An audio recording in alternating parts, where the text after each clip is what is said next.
Il-kelliem ewlieni Laburista Tony Agius De Celis waqt konferenza tal-aħbarijiet fuq il-Mall tal-Veċċa f'San Pawl il-Baħar qal li minħabba l-burokrazija żejda tal-Gvern għad kbir ta' sajjiedet ikollhom jgħaddu minn inkonvenjent kbir. Il-Ministru George Pulicino kien wieħed lis-sajjieda li mill-ewwel ta' Awwissu sal-aħħar ta' Settembru il-landing officer kellu jkun stazzjonat il-Veċċa u mhux il-Marfa. Aħna ġifieri li m'għandniex fejnu. Marsa x'lokk għandhom fejn. Tal-imsejda jidħlu l-pixkerija.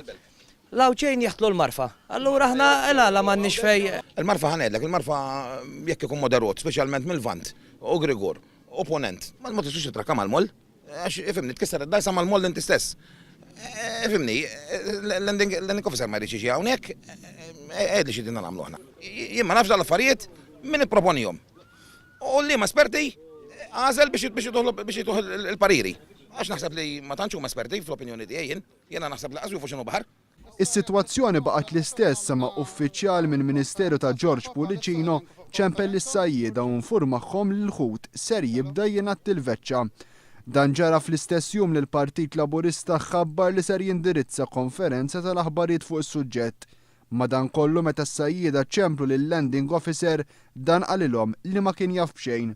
Il-kelliem Laburista s-sajt Tony Agius De Celis għali din il-burokrazija tixxekkel lis-sajjieda. L-appell tagħna huwa l-Gvern biex jaqta' l-burokrazija u jibda il-landing officer jiġi f'dan il-port.